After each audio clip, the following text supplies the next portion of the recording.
Okay, we will call to order the regular meeting of the Batavia City Council for Monday, June 15th, 2020. I would ask that you all please rise for a brief invocation to be followed by the Pledge of Allegiance. Tonight, we are ever thankful for the many blessings and the support that we constantly see being expressed by the citizens of Batavia in their efforts to help one another. It is the most heartening impact of our community to watch so many people step forward in a time like this, when many people are disheveled or disheartened or having significant issues, and specifically some of our elderly residents. And we have been overwhelmed by the kindness and the good deeds and the solid actions that so many people have taken to support their neighbors and their friends and their family. And I think this is just an outstanding sign of the greatness of Batavia, of the sense of community and the love for one another and our appreciation for our fellow mankind, that this is what makes our community a very special place on the face of the earth. We ask tonight for direction and vision and understanding as we act on the businesses before us. And we just ask that all members of the council vote their hearts and minds for what they feel is in the best interest of our community. As always, we want to remember those from our community who are serving in foreign soil in defense of the liberties of the United States of America. We just ask that a special blessing be shined upon them and all other men and women from our country who are in those vital missions of protecting our freedoms. We ask for all these blessings. Amen. Amen. Alderman Wolf, would you lead us in the Pledge of Allegiance? Thank you. I pledge allegiance To the flag, to the the United States of America, And to the republic for which it stands, one nation, under God, indivisible, with liberty and justice for all. Okay, I'd ask the city clerk to please call the roll. Miller, Here. Rosado, Here. Beck, Here. Scott, Here. Jansit, Here. Wolf, here. Aaron, Here. O'Brien, Here. Callahan, Here. Weitzler, Here. Malay, Ewer, Here. Barone, Here. McFadden. Here.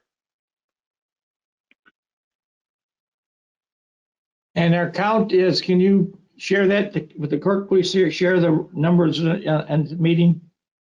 Yes, we have 13 present, 1 absent. Very good. Thank you. That's what I thought, but I wasn't sure I heard it all. Thought maybe there was a break in the sound there for a second. I want to remind everyone, if you're going to speak tonight, to please use the microphone because BATV is trying to record this. And again, I appreciate your cooperation in that effort. Moving to item number 5, items to be removed, added, or changed on tonight's agenda. Do we have anything? Anybody? No. All right, moving then to item number 6, which is the presentation of tonight's consent agenda. Alderman Chanzit, do you have this? Your Honor, I do. The consent agenda reads as follows. To accept and place on file the Plan Commission minutes for April 15th, 2020, and for approvals, June 12th, 2020 payroll in the amount of $932,053.01. The accounts payable check register in the amount of $2,199,407.06. City Council minutes for June 1st and June 2nd, 2020. And approval, City Council executive session minutes for July 19th, 2019, February 17th, 2020, and April 20th, 2020. Your Honor, I move that we approve the consent agenda as read. Second, Knopp. Okay, moved by Alderman Chanzit, second by Alderman Knopp for the approval of the consent agenda as read. Any discussion? Clerk, please call the Your Honor, roll. this is Tony here. I was finally unmuted. I've been here. Oh, Tony Malay is there? Correct. Okay, thank you. Let the Got record it, thank you. reflect that Alderman Malay has joined the meeting. We have a motion and second for the approval of the consent agenda. Would Kirk call the roll? Cantor, Aye. Wolf, Aye. Aaron, Aye. O'Brien, Aye. Callahan, Aye. Eitzler, Aye. Malay, Aye. Buer, Aye. Saron, Aye. McFadden, Aye. Miller, Aye. Rosato, Aye. Beck, Aye. Knopf. Aye. Consent agenda is approved by a vote of 13 yes, no no's, 1 absent. Moving to item number 7, Actually, matters from, I'm sorry, Mr. Mayor, it's 14 yes, none absent. I'm sorry, 14 yes, none absent. Moving then to item number 7, matters from the public, from items not on the agenda. Do we have anybody to address this evening? Anybody registered? We don't think so. Okay. All right, moving then to item number 8, which is the Main Street report. And we have our very good Main Street Director, Sherry Wilcox here. Sherry? Thank you, Mr. Mayor. Hello, everybody. This month has been a big month for Batavia Main Street. Our farmers market opened up, as you all know, at the very end of May, and we have had 3 beautiful weekends to enjoy it. And the weather, I think, combined with how much so many people did want to find something that they could do in downtown Batavia and get out, has left us with a great attendance all 3 weeks.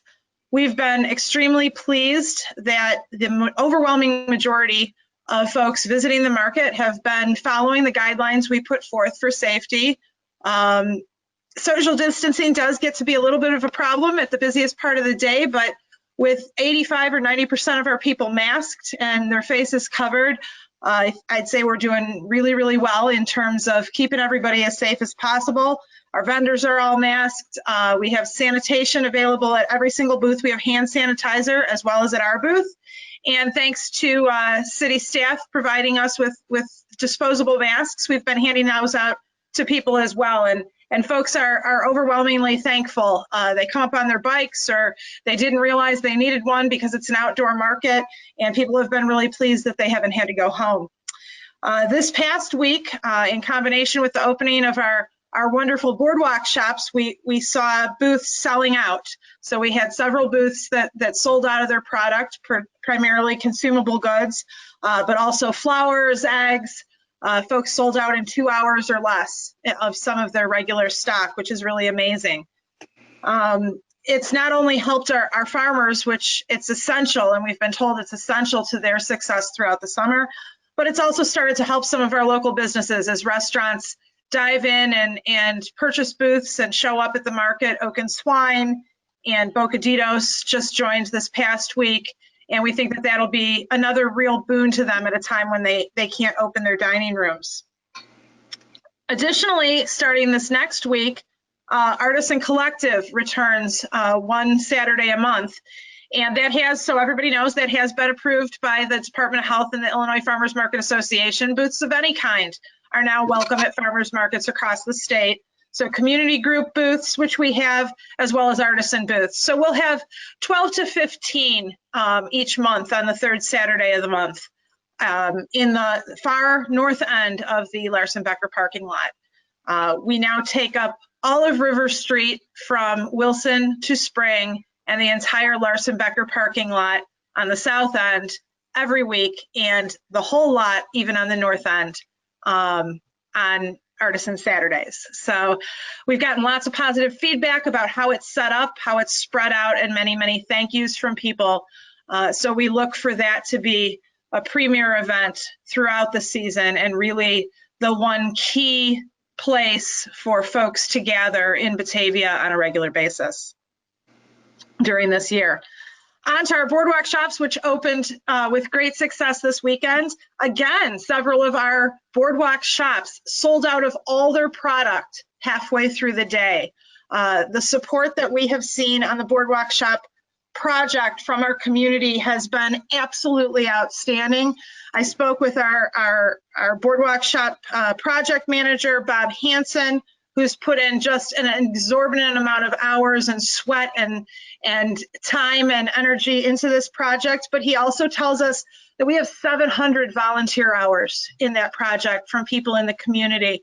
So it's really been an amazing effort. And some $35,000 in in-kind donations for landscaping materials and paint and other materials to really make that project a success for the 8 vendors that are there. In addition, since the day we started building them, and certainly after this weekend, we have gotten inquiries from people who want to know more about them, how they can get involved next year. If we're going to build those last 4, people are really excited. And if this first weekend is any indication, that will be a wonderful incubator project for our retail community. It certainly put feet on the streets in downtown Batavia. Lots of people talking about going down the street up Wilson to visit some of the other stuff, grabbing lunch on River Street. Speaking of outdoor dining, I think that those tables continue to get used all over town. Also, there's been the addition of the Water Street closure. Those tables are out now. So I'll be interested to see how those are frequented. But overall, I think people are being incredibly creative with the space that they have, both retail and dining, using that space to the best of their ability to reach our community when perhaps they are challenged to do so within their own space. Lots of questions about closing River Street, of course, so everyone's anxious for that to happen so that it can be used at an even greater pace than it already is now. In addition to that, we launched our Cocktails in the Yard event. Sales for the cocktail crates, it's a virtual event this year, begin next week. And based on the response we've gotten on social media, people are very excited for the opportunity to gather, even in small groups of their own friends and family in their home and capture some of the spirit that brings forth every year. And we're excited about it since it is Batavia Main Street's key organizational fundraiser. So buy your crates early and enjoy them, and buy some dinners to go along with them. So we look forward to as many people participating in that effort as possible. We're still working on our other events. Look for the next couple of weeks. We should have some updates on things like our fall events and our block party events and what all that'll entail as we work with some other community groups as well, and try to make those something that everybody can enjoy. Any questions? All right. Any questions of Sherry?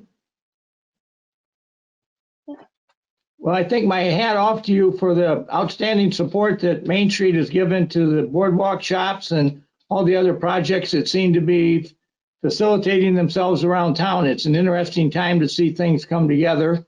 And obviously we have to stay in close cooperation with each other here, because you never know who's got another good idea out there. So Of thank course. you for being a facilitator of this. Oh, sure. Thank you. And I did want to say one more thing that I almost forgot to mention. I wanted to thank the city staff, especially the police force and everybody who participated in making sure that whatever may have happened or didn't happen, that our streets and our community were safe on the day of the protest. I think that the effort that was put forth to protect our businesses and our streets and our citizens, I believe it really did help in deterring any of the things that we've seen in some of our neighboring communities happen. And it made the protest that did take place be a positive one, which is what everybody wanted anyhow. And I just wanted to thank everybody who was involved in the decision making there for helping to keep our downtown clean and safe and protected. So thank you on behalf of our business community. Thank you. All right, moving then to item number 9, which is the council's approval of the mayoral executive orders. And I think you've all got copies of them. Laura, did you want to make any comments about this? You've been kind of the facilitator of them.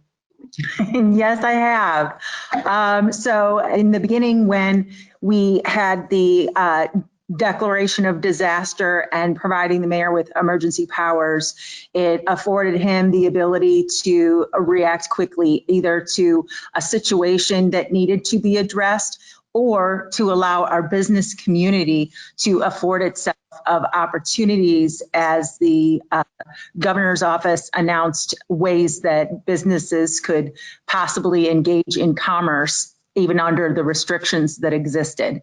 And so several of these orders have been aimed at allowing our business community either to expand their outdoor seating area, or his very first order, which was to allow those with a retail liquor license to do curbside delivery and home deliveries. And then most recently to allow an amendment to that executive order 20-01 that allowed those who hold the retail liquor license to avail themselves of the new legislation allowing delivery of individual cocktails to go, so long as they are packaged in an appropriate container and appropriately labeled. So I bring these back to City Council as we promised to do for your approval. Do we have any questions from the council on the executive orders that you've read and that I've issued? Anybody have any comments about it? If not, then I guess I'd entertain a motion for the council to approve the mayoral executive orders. I'd like So to make a moved, motion. Wolf. Second, Knopp. Moved by Alderman Wolf, second by Alderman Knopp for the approval of the executive orders for the mayoral orders on the corona issues. Any further discussion? Kirk, call the roll. Wolf, Aye. Aaron, Aye. O'Brien, Aye. Callahan, Aye. Eitzler, Aye. Malay, Aye. Ewer, Aye. Barone, Aye. McFadden, Aye. Miller, Aye. Rosado, Aye. Beck. Sorry, Beck, Present. thank you. Knapp, Aye. Gansett. Aye. So that vote, I believe, is 14 yes, no no's, none absent, correct? 13 yes and 1 present. Okay. All right, thank you. Motion's approved. Moving then to item 10, which is resolution 20-081-R, authorizing the final balancing change order to the contract with Performance Construction and Engineering LLC of Plano, Illinois for the Area 3 stormwater separations, Phase 2, in the amount of $12,377.79. Alderman O'Brien, do you have this one? I believe that's Alderman Wolf. I have it, Ron. Okay. Thank you.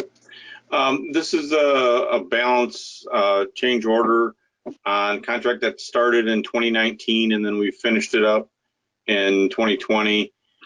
Typically we do a 10% contingency. For whatever reason, this was a 5% on this contract. And so this is really the difference in that, which is really about 0.65% on the project, the $12,377.79.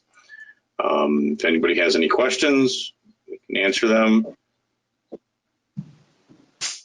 If not, I'll make the motion that we approve resolution 20-81-R, authorizing final balancing change order with the contract with Performance Construction and Engineering LLC for the Area 3 Phase 2 stormwater sewer separation in the amount of $12,377.79. Second, Rosado. Okay, moved by Alderman Wolf, second by Alderman Rosado for the approval of resolution 20-081-R for the change order. Any discussion? Clerk, please call the roll. Wolf, Aye. Aaron, Aye. O'Brien, Aye. Callahan, Aye. Eitzler, Aye. Malay, Aye. Muir, Aye. Barone, Aye. McFadden, Aye. Miller, Aye. Rosato, Aye. Beck, Aye. Knopf, Aye. Tansit. Aye. Okay, the motion's been approved by a vote of 14 yes, no nos, none absent. Is that correct? Correct. All right. Moving then to item number 11, which is Resolution 20-85-R, a resolution expressing official intent regarding certain capital expenditures to be reimbursed from proceeds of one or more obligations to be issued by the city. Laura, do you have this one, or who do we want to give this to? I believe that would be Peggy. Peggy? Okay, Peggy. Hello. This had to be taken directly to City Council. Unfortunately, I didn't get it to a CAL meeting because the projects are already underway for funding our water mains. We had this budgeted as a planned bond issue, and we will be funding the water mains for Prairie Street, Main Street, and Ward 1 this year and next year. We have a planned rate increase of 4% in the budget, and that is anticipated to cover not only the bond issue, but the IEPA loans that we have planned for the water treatment plant in Area 3.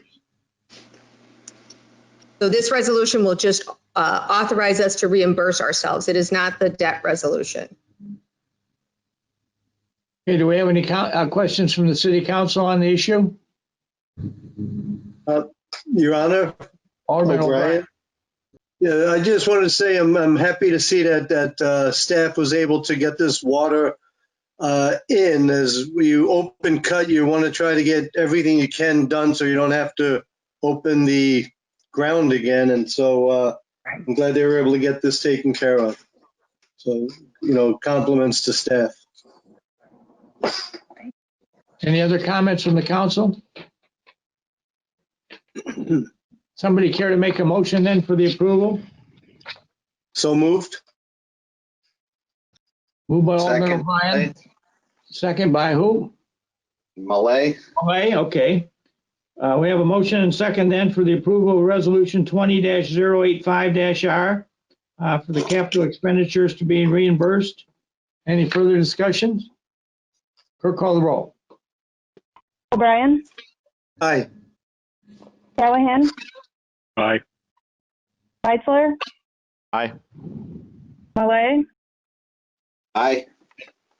Muir, Aye. Barone, Aye. McFadden, Aye. Miller, Aye.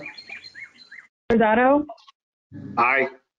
Beck, Aye. Knopf, Aye.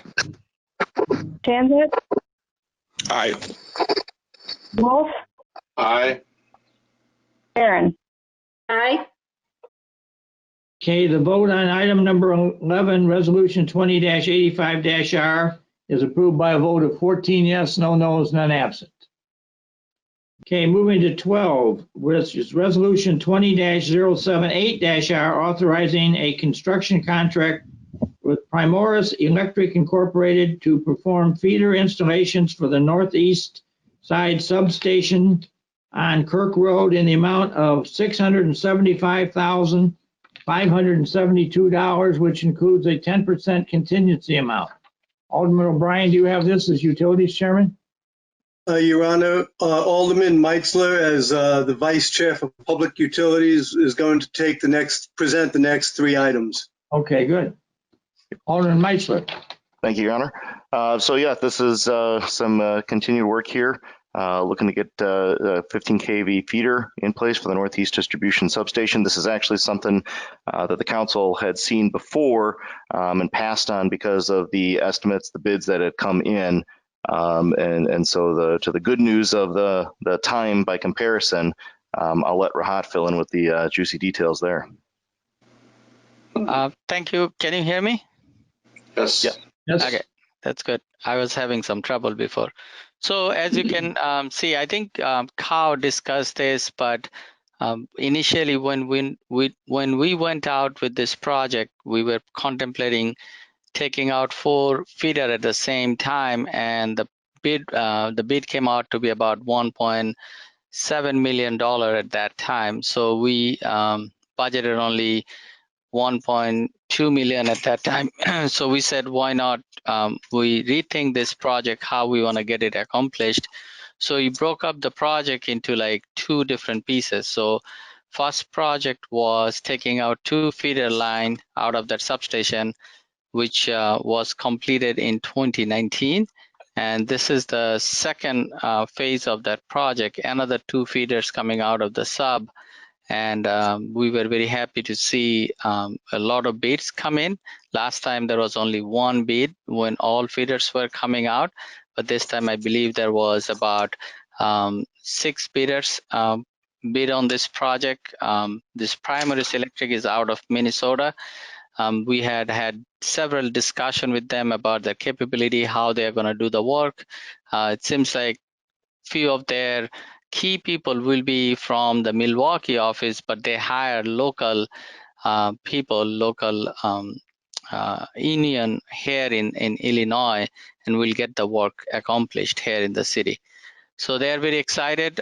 We already have a pre-construction meeting set up with them on Thursday, and they're ready to go and get the project completed by end of August or so.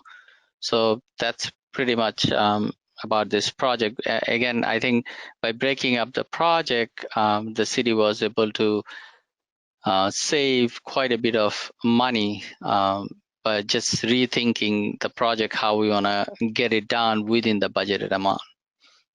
Yeah, and on that note, I just want to compliment staff for rethinking this one. I mean, again, the amounts coming in at 1.2 when the estimates were at 944, and by my calculations right now, total project cost is at about 790. So, I mean, you do the math there, and you're already underneath the engineer's estimates by 150 grand, let alone compare it to the 1.29. So, right. Definitely compliments the staff. Any questions for Rahat? If not, I'll make the motion that we approve Resolution 20-078-R, authorizing a construction contract with Primaris Electric Incorporated to install 15 kV feeder from the new Northeast Distribution Substation to existing electrical infrastructures on Kirk Road for an amount not to exceed $675,572, which includes a 10% contingency amount. Second. Okay, we have a motion by Alderman Metzler, second by Alderman O'Brien for the approval of Resolution 20-78-R, authorizing construction with Primaris Electric for the feeder for the northeast side substation. Any further discussion? Kirk, call the roll. Meitzler, Aye. Malay, Aye. Ewer, Aye. Barone, Aye. McFadden, Aye. Miller, Aye. Rosado, Aye. Beck, Aye. Knopp, Aye. Gambit, Aye. Wolf, Aye. Barron, Aye. O'Brien, Aye. Callahan. Aye. Okay, resolution 20-78-R is approved by a vote of 14 yes, no no's, none absent. All right, moving to 13, which is resolution 20-080-R, approving a contract with Siemens Industries Incorporated to supply 11 34.5 kV breakers for the Batavia substations for an amount not to exceed $383,947, which includes a 10% contingency amount. Any presentation on that, Alderman Metzler? Just to say again, compliments to the staff here and for Again, coming in underneath the budgeted amount for the breakers that are for 3 different substations. Again, we had a $600,000 budget item that was approved back in 2019, carried over into 2020. This project coming in, or this acquisition coming in, substantially under. So, Rahat, if you had anything to add to this, please. I would just add that this is just the price of the breaker. So 600,000 actually includes another portion of the project, which will be construction. So once we obtain the breakers, we have to get a contractor on board who will install these breakers. We are still hoping that overall the cost of the project will be below 600 grand. But I also don't want to overpromise at this time because we don't know how the market is out there for electrical. We are seeing obviously pretty good prices out there, but having said that, the timing of some projects also plays a role into how the price is going to be. So let's not count the chips yet, just because we have another portion of the project is still out there. As I have written in the memo, that we identified some problem with breakers back in 2018. And then you probably remember that a bird flew into Southeast Substation in 2018, and then we experienced about 3 to 4 hours of outage in the city. And that's why we started looking at these breakers, and we found some problem with them. So we reached out to ABB, who was the manufacturer of these breakers. Unfortunately, they stopped making these breakers back in 2013, 2014. So you cannot really buy or get the replacement parts so easily. And they're not really making those parts.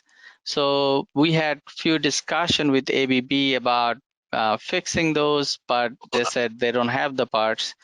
So we didn't want to spend all the money. So we had Siemens clean these breakers. And when we cleaned them, we saw the improvement in the corona numbers. We have actually a device which can record the sound that emits from these breakers. We saw improvement, but after a few months, when we went back and recorded those numbers again, we saw the numbers were going back to where it started with. And then it does cost us money. So we have cleaned them twice already at the rate, or whatever it cost us to clean those. It's just not worth it to keep cleaning them, twice a year.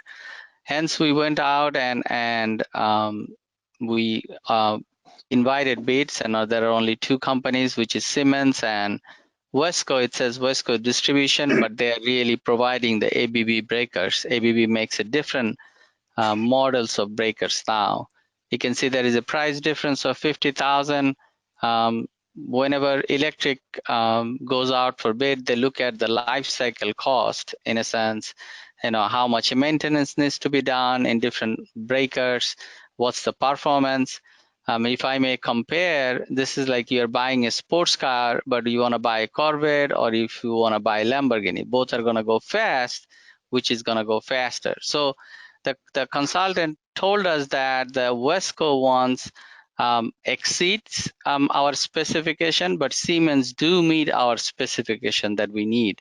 So looking at the price difference, staff is recommending that we go with Siemens Industries breakers. We have obtained a couple of breakers from Siemens for the Northeast Distribution sub. So we are pretty confident about the quality of the breakers that we'll obtain from Siemens. Again, because of time, we didn't have a chance to go to COW, but this is a budgeted item. So we are bringing directly to the city council because there is a lead time of making these breakers. It's about 20 weeks. And we are already in June. We think that if we get it by October or so, we can get a contractor can probably install these breakers before the ground freezes and the snow flies. So we are trying to not hurry up, but trying to get to this council meeting so that you can approve it and we can execute a contract with Siemens Industry. Any question? You know what? I have a couple of questions, Rahat, please. Sure. So how much did it cost to clean the breakers? Each time it did cost us, if I remember correctly, about $18,000. We did it twice. And so Yeah. now what guarantees, I mean, and we're saying that we thought it was, you know, from dirt and contamination, some contaminants, correct? Yes. So what causes those contaminants? According to ABBs, you know, any kind of dust or anything that sits on the breakers can do that. It's more prevalent in the farm field area, and then we kind of contested that, saying our city and these breakers are not sitting in farm field.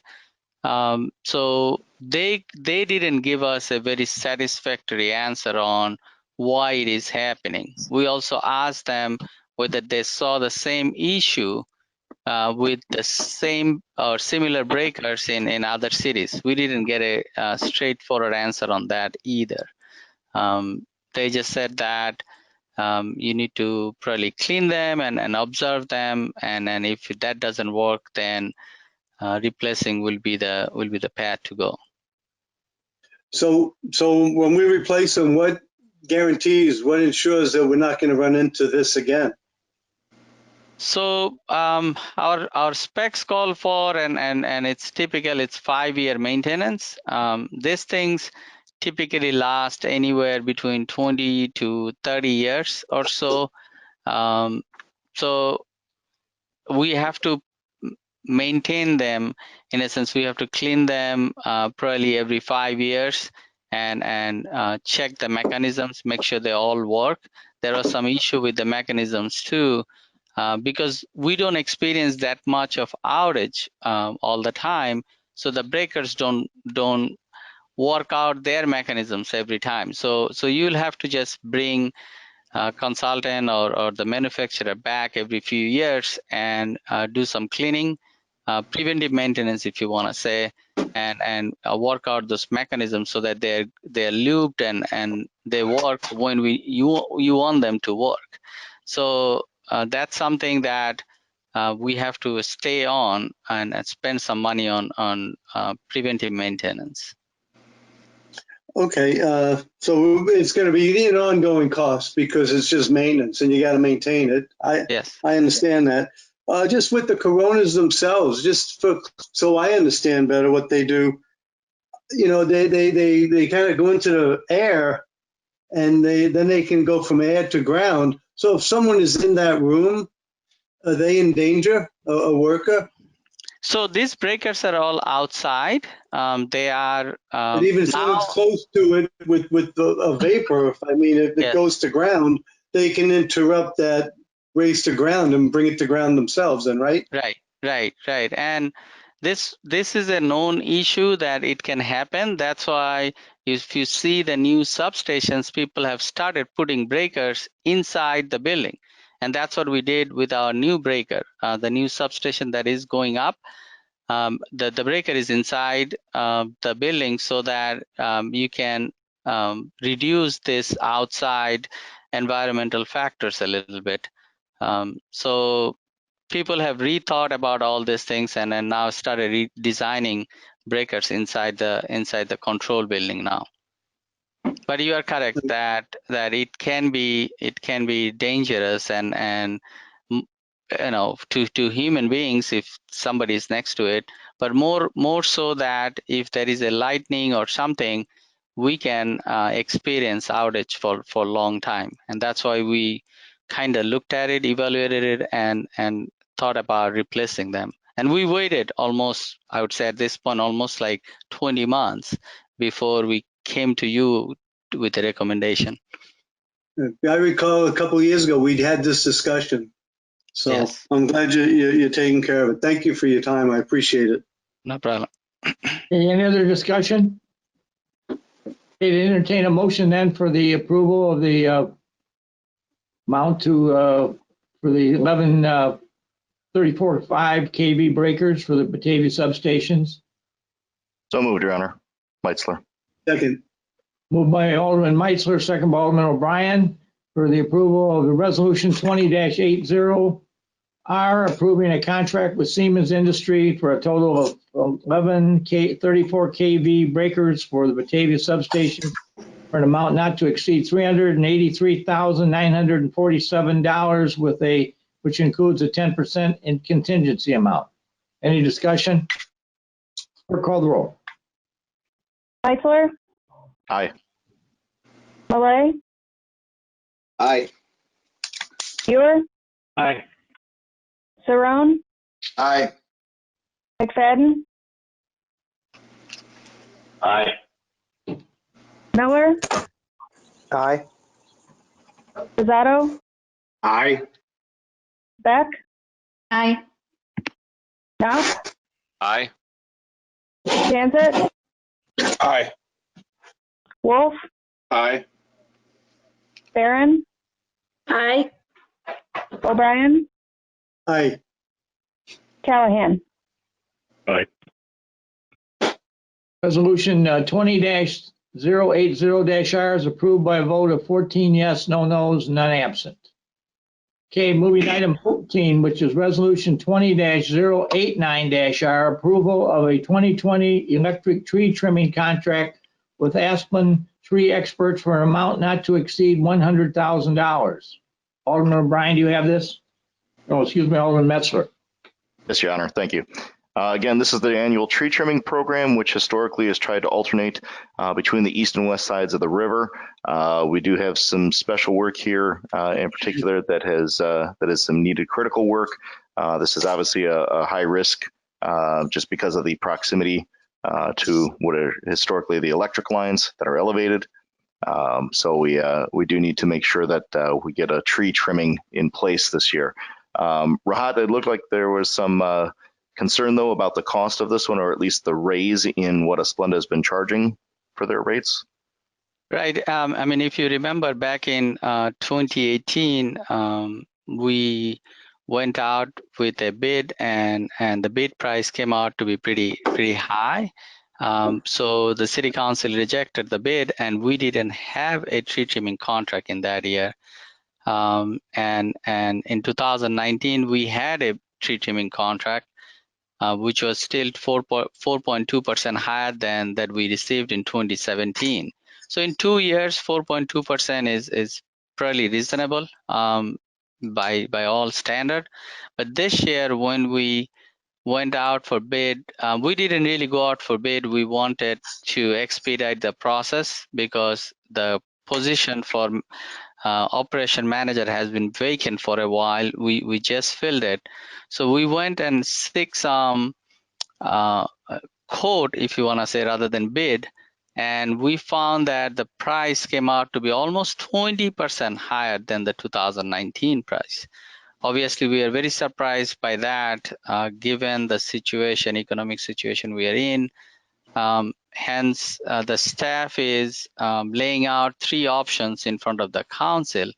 The first option is, and then going back to tree trimming itself, it's a very important contract just because very recently, in last couple of weeks, due to rain and heavy wind, some parts of the city where trees were overgrown and fell into not the tree, but tree limbs fell on the wire, and then residents have experienced some outage in those areas.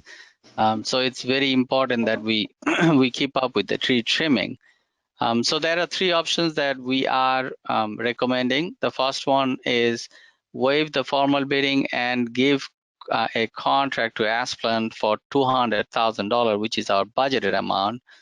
And then if you do so, then we'll probably catch up on most of the work that needs to be done. Obviously, the price has gone up by 20%, so we'll not be doing at least 20% of the work.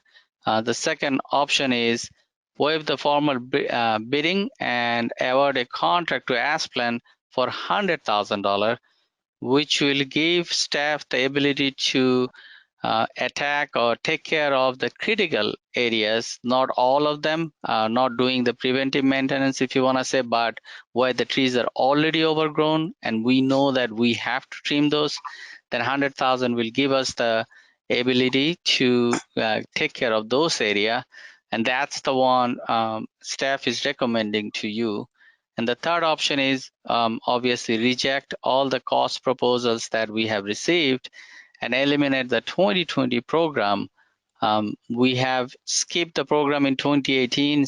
We can skip it again in 2020, but unfortunately, skipping it will have its consequences, which is, if for high wind or when there is a big snow event, we may experience some outage due to tree limbs falling into the wire and all that. We do not recommend this option. We do not recommend rejecting all the proposals. Brother, we recommend that you give at least $100,000 and take care of some of the critical issues.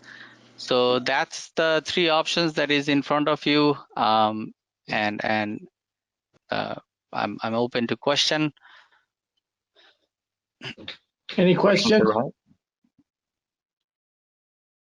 I want to just put out there, Rahat, that I agree with staff that we just get the critical items taken care of. But we're kicking the can down the road because costs are only going up. But I understand it, it's maybe we can try to look for another tree trimming contractor who is capable of doing this high-end work. But I definitely agree with option 2. Thank you. Your Honor, I have an ad. It's Dan. Yeah, go ahead. I just want to make sure that in the list of critical areas, that please review the neighborhoods over near Western. I know that we are going to be reviewing a possibility of a water fix there for stormwater management.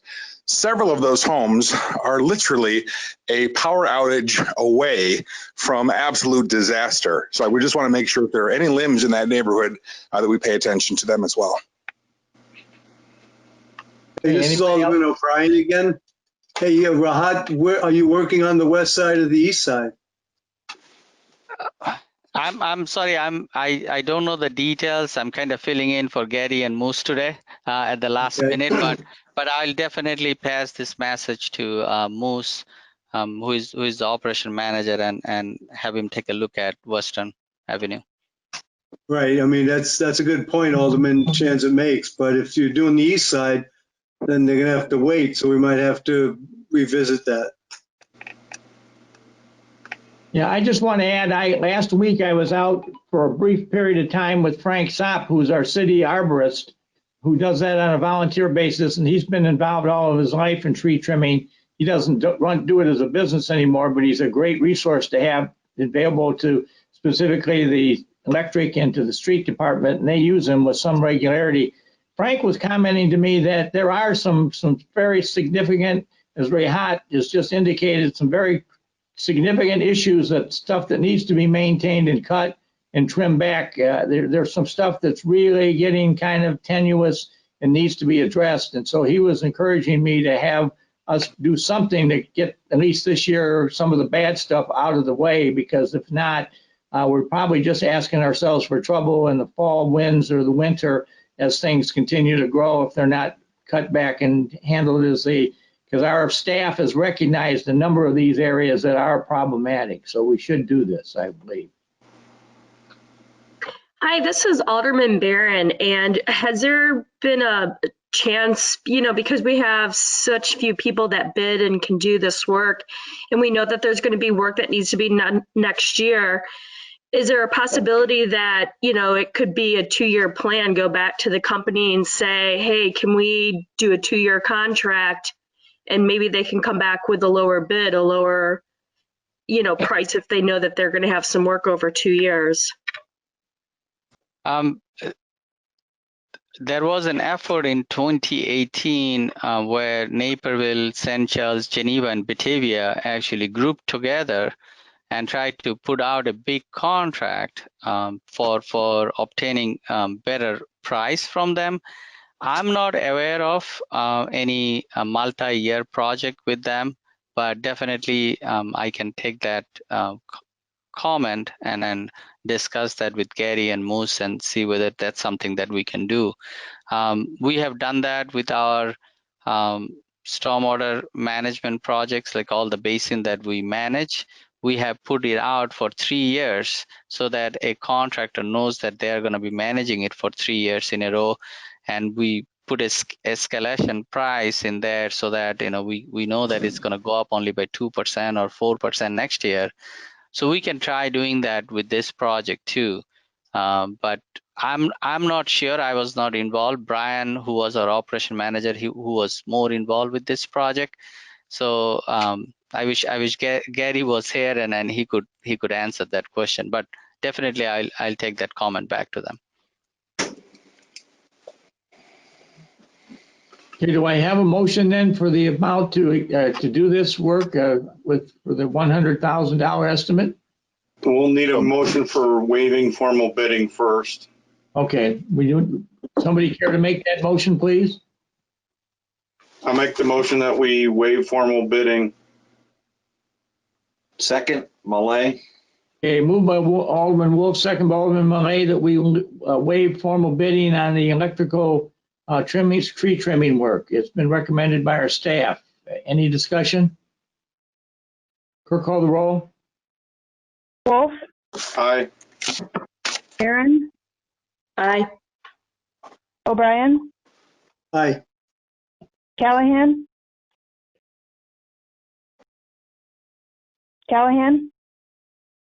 Aye. Eichler, Aye. Malay, Aye. Muir, Aye. Barone, Aye. McFadden, Aye. Miller, Aye. Rosado, Aye. Beck. Aye. Pop, Aye. Chancellor. Aye. Okay, motion has been approved to waive formal bidding. Do I have a motion then to go ahead and award the contract for the not to exceed $100,000 with Aspen Tree Experts? So moved. Meitzler. There's a bag, cooler bag there if you want. Moved by There's Meitzler, ice second by if you who? want it. Second by O'Brien. Second by O'Brien. Okay, we have a motion and second for the awarding of the $100,000 bid to Aspen. Any further discussion? Yes, this is Nop. I have a question. Sure, go ahead. At what point, Alderman Barron just brought up a point about going and seeing if we could get a multi-year contract with this same company, but we're immediately going to vote on just awarding them a contract right away without seeking a multi-year deal?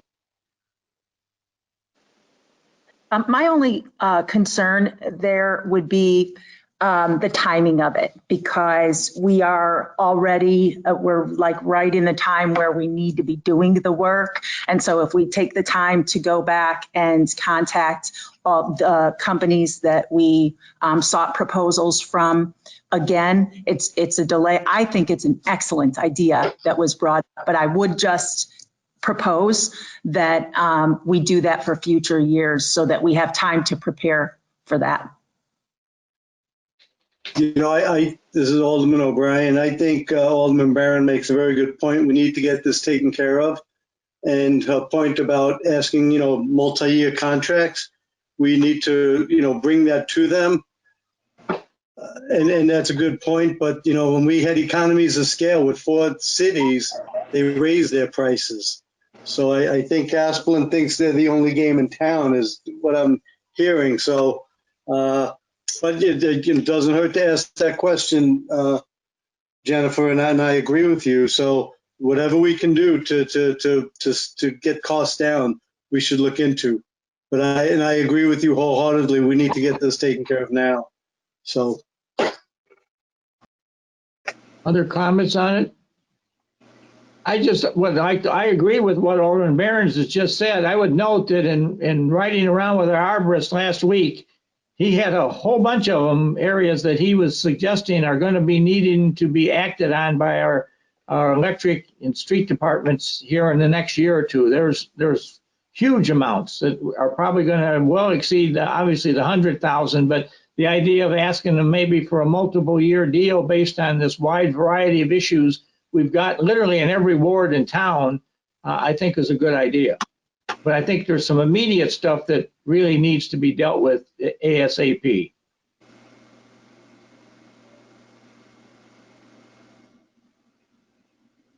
So does somebody want to make a motion to award the 100,000, or what do we want to do? There was already a motion. I have a motion and second. Okay, we have a motion and second. Kirk, call the roll. Yes. Meitzler, Aye. Malay, Aye. Ewer, Aye. Saron, Aye. McFadden, Aye. Meller, Aye. Rosato, Aye. Beck, Oh, my computer's frozen. Beck, Aye. Knopp, Aye. Tanzit, Aye. Wolf, Aye. Barron, Aye. O'Brien, Aye. Callahan. Aye. This is Beck. I said aye. I'm sorry. My computer froze. Thank you. Okay, resolution 20-89-R is approved then by a vote of 14 yes, no nos, none absent. Okay, moving to item 15, should the declaration of disaster for civil unrest be declared to have been ended? Laura, you want to handle this one? Sure. Under our code, when there is the declaration of disaster, it comes back to each city council meeting to decide whether that declaration should be continued or not. I would say, in my opinion, given that the situation still appears to be somewhat tenuous and that the governor's emergency proclamation is still in effect, I would recommend that we continue this at least until the next city council meeting and perhaps for a period of about 1 month. Laura, this is Alderman Barron. So what having this in place, what does this afford us should anything happen? It was extremely useful with regard to the last rally, which we only had 48 hours notice of in order to be able for the mayor to utilize his emergency powers to implement the curfew, which I think was a very helpful, calming measure associated with everything that was going on. And it also allows him to take other efforts aimed at the public health and safety and act immediately. Although then those matters that are also brought to the following city council meeting for city council to either approve or reject.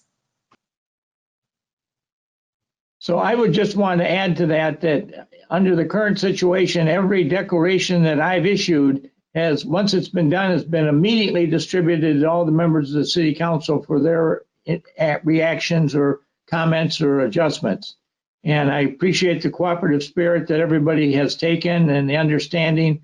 I know several of our department heads have expressed to me their appreciation that the council seems to be behind the city government and trying to make sure that we keep things going in the right direction here. I would share Laura's opinion that I think this thing is still kind of rustling around out there and that we should not necessarily end it right now. But I certainly do agree with our policy here where we bring this up for continuous review by the council so that should anybody feel that there's been any abuse of the idea or anything else, that it can be brought right out here and now, and we can have some discussion about what somebody perceived to be not an ill-advised point of public policy. And so far we haven't had any. I certainly feel like I've been very, very careful about going ahead and doing this only after strong consultation specifically with our public safety agencies and several of the other mayors in the area, because everybody's looking to each other to see, have we done this, or is, Batavia does, does Geneva and St. Charles do it? That's a common conversation that goes on as we continue to work through ourselves on this, because I think all three of us, because we share so much interrelationship of services between police and fire and the ambulance and everything else, we all want to be on the same page with the same powers, acting on the same types of procedures that we're all here working cooperatively together on. So that would be my thought, that we just kind of leave it in place unless there's some concern by a member of the council to go otherwise. Your Honor, this is Marty. Go ahead.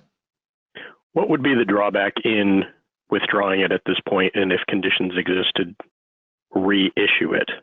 And like it was said, we enacted it under emergency guidelines at that point when I believe there was a compelling argument.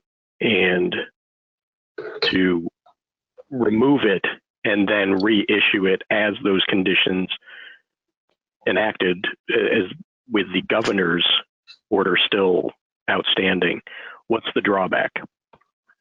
So as luck would have it, when this previously occurred back on June 1st, and we knew that the rally was going to happen on June 3rd, it just so happened that we were already planning to convene as a group. But if we have only 24 hours notice of a rally and it was on Saturday afternoon, it might be very difficult to convene a quorum of the city council in order to be able to take that action. This is Mark. I guess I don't see that it would be difficult to convene because we don't have to be in the same room.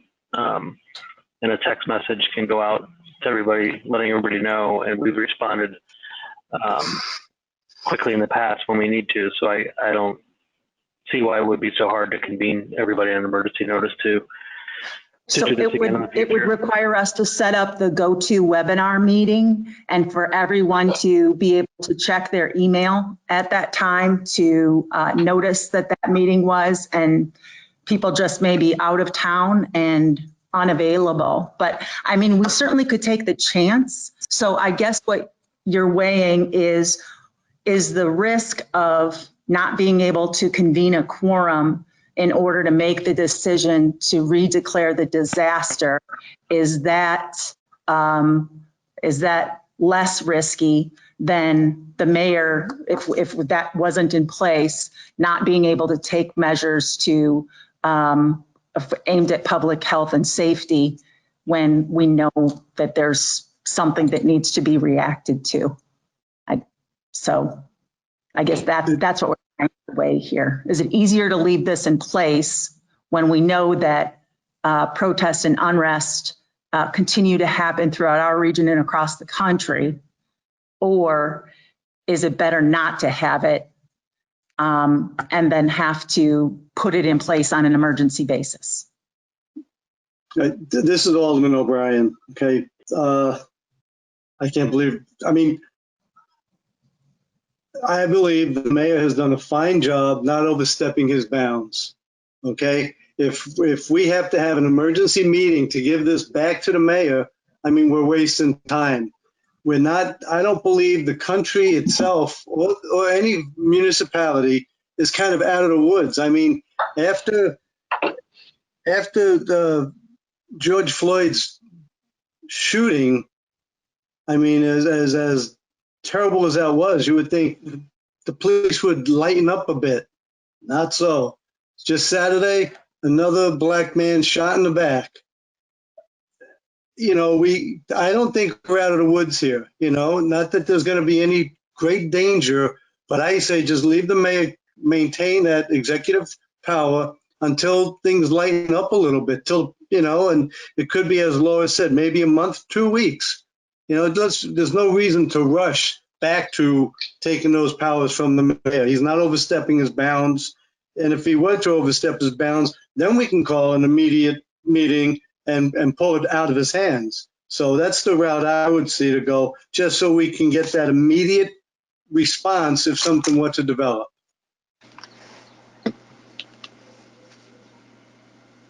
Other comments?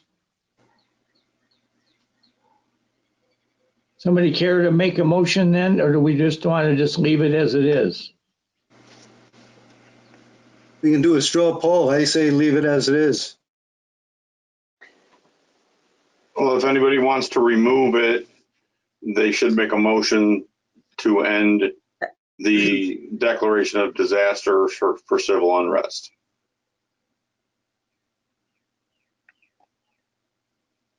Well, hearing no motion, I guess we will leave it where it is then. And we'll put it on the next city council meeting as well, just to make sure that that's something that we want to continue. I think we should have it on there for every meeting until it's resolved. Yes. Yes. As opposed to the other declaration of disaster that is associated with COVID-19, we at our next meeting decided that that should stay in place along with the governor's disaster declaration associated with COVID-19. So we're going to treat differently. Mr. Mayor, yeah, I want to also agree with the keeping it in at least another week or two, but the perception that we keep it because we never know, that can't be the way that we govern, because at any moment in time, situations could become tenuous, that another person could be choked and not shot, as happened to George Floyd. But we must be judicious in when the conditions do not exist anymore, that we're not giving the conveyance to the public that it's a tinderbox waiting to erupt at any moment in time. It's our job to assuage the fears of people also. Just so we're clear, no one is saying that we're going to keep it forever. It's just there are still issues going on as of Wednesday. And so, but I agree with you, Marty. If once things settle down a bit and we get rid, we end this executive power, absolutely. Absolutely. I would totally agree with that sentiment myself. Yes. Anybody else have any comments on it? Okay, then let's move to the administrator's report. Laura? Thank you. This past Sunday, the city hosted a community mask giveaway event at the Larson Becker parking lot on North River Street from 8 o'clock a.m. to 11 o'clock a.m. And we probably gave away about 1,000 masks. I'd like to thank the police department, our ESDA, and the Batavia Rotary Club, who were all there volunteering and helping with this distribution event. From 8 o'clock to 9 o'clock was exclusive for seniors, and throughout the day, people expressed gratitude that the city was willing to provide them with masks. We still have thousands of masks yet available, and so we are considering doing a repeat of this event about a month from now. As well, we have this stock of masks to use for our own employees. We provide them to seniors through the community care program. We have provided hundreds of masks to our faith communities throughout Batavia and the Interfaith Food Pantry. As Sherry mentioned, we have them available for people who visit the farmers market and didn't bring them with them. And then also members of the community who are visiting our public service counters. And I would like to take this opportunity to let everyone know that the public service counters at City Hall are now open. So you can visit utility billing, you can visit community development and conduct business there. But we just ask that everyone who visits must wear a face covering. And if you're not able to wear a face covering, you can call the city's general number and we will find a way to provide you service. That's 630-454-2000. Would like to extend our appreciation to BEI and Barco Products. The two collaborated to provide the seating that you see on South Water Street. It's 25 tables and 15 umbrellas, and it's a very nice presentation over there, and we hope everyone might frequent one of the area businesses over there, grab yourself something to eat, and dine al fresco on South Water Street. On the 23rd of June, next Tuesday, we're going to attempt our first hybrid in-person and online committee of the whole meeting. So we'll put out further instructions to the public on how they can participate in that meeting. But we think it's important to try to add some elements of people being able to attend in person, because we realize that not everybody feels comfortable engaging in public meetings that are exclusively electronic and done remotely. On the 30th, the City Council, at the Committee of the Whole meeting on the 30th, we would like that to be a working session where we review where we're at in terms of the 2020 budgeted expenses that we've put on hold, what we know or in more cases don't know about what the future financial forecasts will be, and then how all of that relates to our strategic plan and priorities as we move forward. So staff is trying to keep any other agenda or business items off of that agenda so that City Council has a chance to discuss those issues. Laura? Yes. Real quick, I will not be here on the 30th. I'm actually going to get away for a little vacation. Gotcha. So I will not be here. Well, if anyone else is not going to be available on the 30th, if you could let me know, because then certainly we can push that another week or so to a meeting in July. We did say that we would revisit this in 60 days, and the 30th isn't even quite 60 days. So we certainly could kick that for a week or two if need be. Laura, this is Marty. I also won't be there. Well, okay. Maybe it sounds like we ought to move that then. I'll tell you what, I'll send out a survey of the next several Tuesdays, and the next 4 to 5, we'll try to pick the best one for everyone. We have now received 7 applications for the COVID-19 small business loans. Far short of the 50 businesses that we were hoping to be able to provide for. Feedback that we received is that the timeline might have been a bit short.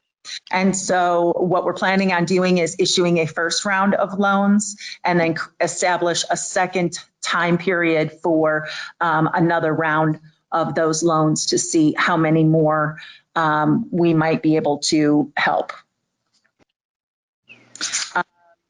We met online with Shodine, and they had provided us with an updated pro forma statement that allows us to submit that to the city's financial consultant for analysis of the return on costs for the project to determine the actual need for any financial incentive. We did this previously back in 2016 before we entered into the first redevelopment agreement. And so this is just an update of that. I think it's an important step in the process before we enter into a new RDA with the changes to the project that have happened. And the Public Works Department has been doing an amazing job with projects that they have been seeking IDOT approval and input on. For instance, IDOT provided review comments on the permit to close North River Street, and staff submitted the requested documents to them, and we're anticipating that a permit will be issued very soon. Also indicated that they will be analyzing the traffic signal at North River Street and Wilson Street to see if improvements can be made for pedestrians.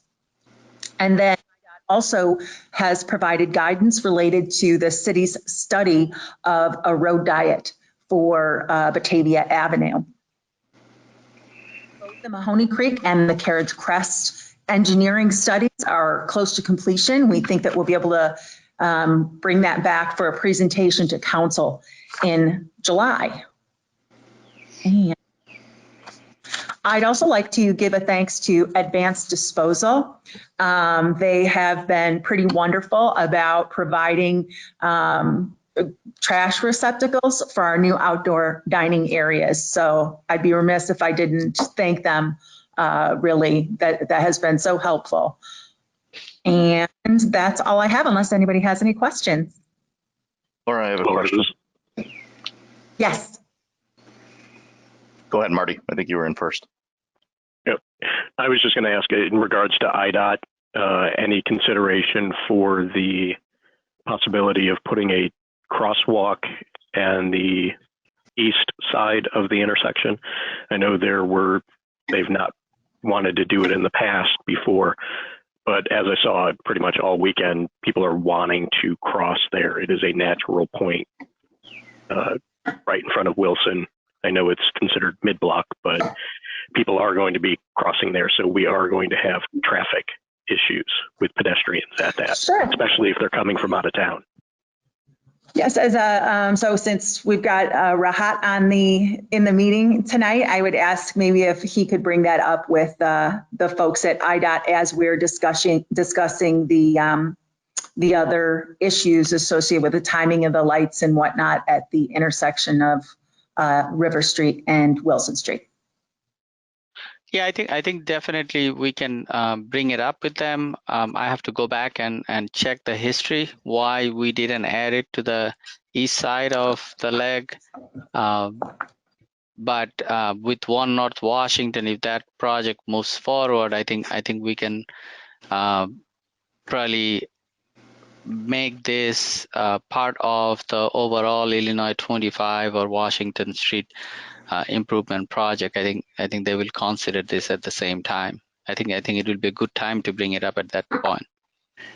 Rahat, if memory serves me correctly, I think two of the reasons we didn't get one in there on the east side of that intersection was the stacking distance on the left-hand turn lane going west on Wilson Street, and then also the parking spaces along Wilson Street on the hill there. I think it actually encroaches into one of the parking spaces there if we go straight across far enough away from the intersection to be a normal crosswalk. So I think those are the things we have to balance when we get to that point. If we're going to do it, we're probably giving up one parking space, and it may change the left-hand turn lane size. And we know that the left-hand turning queue is pretty small on Washington. Okay, yeah, you'll lose at least one space, if not, I mean, one car left turn lane, if not more. It would be a nice spot for a parklet then. Abby. I'd be happy to get the crosswalk in there. So, Laura, my question, sorry, this is Elliot. I was happy to see in your blast reference to the forthcoming Carriage Crest engineering study. Certainly there's been an inordinately large amount of correspondence regarding the Carriage Crest area in the 3rd Ward.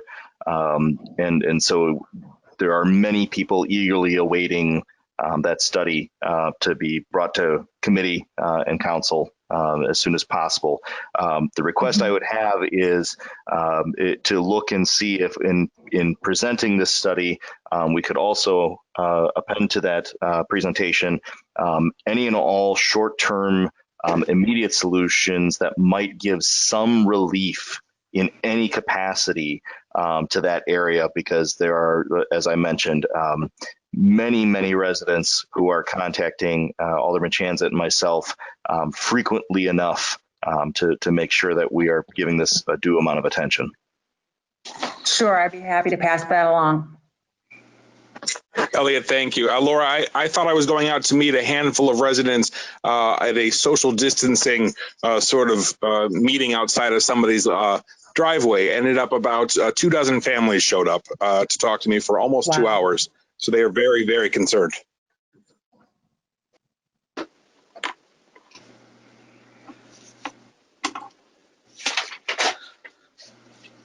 Okay, Anything else, Laura? no, thanks. Hey, Laura, this is Jennifer. I know that you mentioned River Street and the permit, and there was a message about having to give information back to the state. Is that what is causing the delay of getting River Street completely shut down for those businesses? So really, there is no delay. It is very typical that a request for a permit of this nature, we usually tell people who have events to let us know 90 days in advance when they need a road closure. And so for a turnaround time of a couple of weeks, we've specifically asked them if they wouldn't mind putting a rush on this. But they're moving at a pace like we've never seen before in terms of being very quick with the turnaround. They understand that this has everything to do with economic impact, a positive economic impact to those surrounding businesses, and they really are taking to heart the directive to do whatever they can to get these things in place as quickly as possible. Okay, and then remind me, is this for the entire summer that it's going to be closed down, or is it just through the whole COVID executive order? We've requested through the end of November. Okay. So even if the executive order for COVID gets lifted, it's still in place through November then? Right. Okay, thank you. Anybody else? Okay, let's go to committee reports. City Services, Alderman Wolf. Your Honor, thank you. The only thing we have on the agenda tomorrow night is surplus property from the police vehicles, and then an agreement with Kalani Incorporated for the bike share program. So something we've talked about for quite a while will be on the agenda tomorrow night. Okay. That's all. Thank you. Community Development, Alderman Callahan. Thank you, Your Honor. We're going to be discussing the report on the findings for a conservation TIF feasibility study for tomorrow. All right. Public Utilities, Alderman O'Brien. Your Honor, we have nothing on the horizon that I can see. Thank you. Okay, Government Services, Alderman Chanzit. Your Honor, no report. All right. Do we have other business from the council? Your Honor. Yes, Your Honor. Alderman Malay here. Sure. Yeah, I'd like to report out a little more information on the boardwalk shops. Very excited about the fabulous weekend they had to start with, and I just want to add on to some of what Sherry had to say. As you'll recall, it was about a little over a year ago when we first started talking about this, when Marty came across this, and we've really made it become a reality. As I talked about when we approved this and approved the grant money, it was about an investment, and I really truly believe we're going to see return on our investment. But I would like to point out a few things. Bob Hansen has done a fantastic job with this. We approved a grant for $100,000. All 8 were built within budget, with some items that weren't originally in the initial budget. So they all have air conditioning, which that wasn't going to be in the original. They're fully insulated. And all the secondary electric was able to be included in that budget. Like I said, this weekend was a fantastic opening. Bob also let me know, and I think Sherry might have mentioned something. The Main Street Board has approved $5,000 from a donation they received a few years back to build the decks for the other 4. If you've been out there, you can see there's the areas where the other 4 are going to be built. So Bob's already planning and doing some planning to build the decks for those. Sherry mentioned the 700 hours of volunteer work. That I want to point out that does not include Bob's hours. In talking with Bob and calculating, when he calculated those 700, that's not his hours. He spent a year on this project, and it wouldn't happen if it wasn't for him. And the donated services, that really helped the budget. He was able to get the labor on the siding donated. The retaining wall was donated by Greenscape. A lot of the rock that was there, we were able to get some donations. Eagle Concrete, they brought a crane out there to help us set the walls when we were just getting started, among a number of other people that have made contributions, donations of both time and material. And also I'd like to, point out that Jamie Sam is the property manager, and she's donating her time this year to do that. So I think she needs some recognition for that. All said, there's 4 left, and I just talked with Bob this afternoon. The cost estimate for the remaining 4, I'm just putting this out there so we can start thinking about it, would be $32,000. That's significantly less than the per unit spending on the other ones because all the site work is done, the stone is done, the electric is there. So those additional 4 could be done for cheaper per unit, with less any further donations in labor that we could get. So I think that's something that we should start talking about.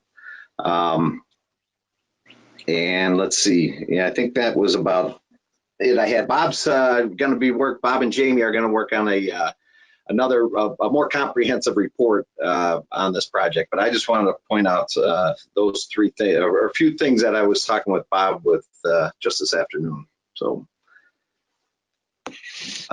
again, very excited for it.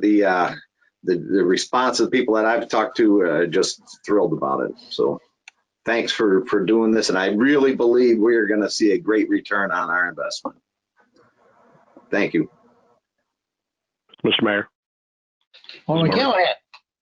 Yep. So I'm glad that Tony went before me and said a lot of the things that I was going to say, but he's remiss in leaving somebody else out, which was him. He was out there all of the time with his son, putting in countless hours along with Bob and along with former Alderman Dave Brown and many others, and Jamie's husband, Doug. And I know Tony's not going to pat himself on the back, but I'm going to, because he was out there all the time breaking his back to make sure that this was done with Bob. So I want that to be a huge congratulations for him too. And also it was his involvement in making sure that the school district was involved and the students were involved prior to Corona taking effect, getting 2 of those built. So big kudos to him. I also thank you, Marty. No, absolutely. I also echo his sentiments that this is going to be huge for our community, as not only for those 8 businesses. When you step back and actually look at what our country is going through, our community opened 8 businesses this weekend. That is amazing. And people were walking all over town, which is what we wanted. And I heard from several business owners that stated this weekend for them was incredibly huge too, from the foot traffic from the farmers market on Saturday, but it also continued into Sunday because of the crowds that were going over into the shops, as that was by design. It was to be an incubator business that supported our brick and mortar downtown. And thank you to Sherry for all of your work that you have put in on this, and to Jamie, who has been phenomenal as usual. So much so that by sending the inspiration, thanking Strong Towns for the inspiration on the article that they did do on this, we will be kind of highlighted in a webinar that they're going to be webcasting on June 23rd as to examples of communities that are getting it right for revitalizing our downtown. So a lot of the same people that are that don't like to be thanked will be thanked on that webinar. Thank you for those comments. Anybody else?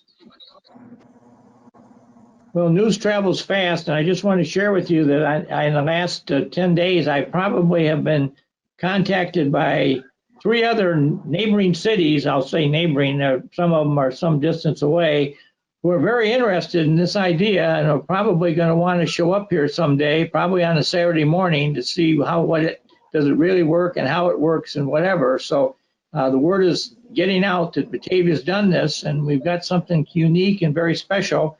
And so we're going to get some visitors out of it, which I think, again, is a tribute to all of you who worked so hard to get this up and going, because it's the message is out there that Batavia's done something pretty unique here, and something that a lot of people are going to watch with great interest to see how much traffic and how successful it all really turns out to be.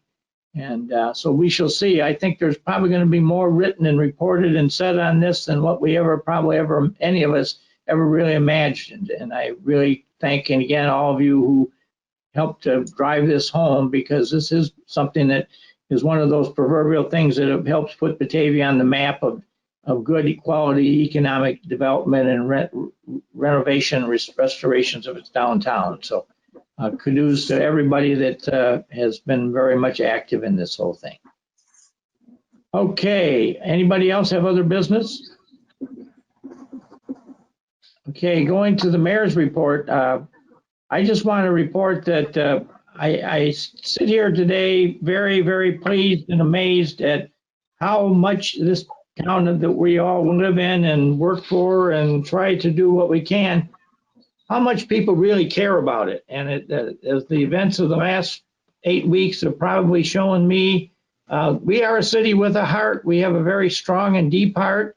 We look out for each other. We look out for one another. We look out for good ideas. And if there's something that seems to be going in a bad direction, people aren't afraid to call and talk to Laura or myself or the community development department, fire department, or anybody that's imposing codes and enforcing them gets some comments, and people are always trying to look for the best way to do stuff. And I'm very proud that we've kind of taken on that presence and that reputation that we're a city that is constantly trying to step forward and do nice things, but also at the same time take care of the community. I recently featured in my weekend report, it wasn't just last week, it was 2 weeks ago, I made some comments about nice things that I had heard people in town doing it.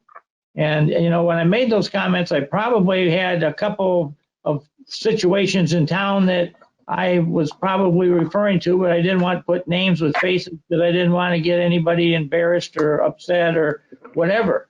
But as a result of that, I made some comments about some people coming over and helping other people work on things in their homes and whatever have you. And in the last 10 days, I've had probably 5 different people call or comment or I ran into that say, gee, that was nice that you said that in your report the other day. You must have been talking about my neighbor, or you must have been talking about what I saw my person across the street, or that my father-in-law came to my house and did this or did that. And it's really nice that they're getting some recognition. So we've got a lot of stuff happening out there that a lot of people are, you mentioned one thing and there's 20 people standing in line saying, well, we just had the same nice experience.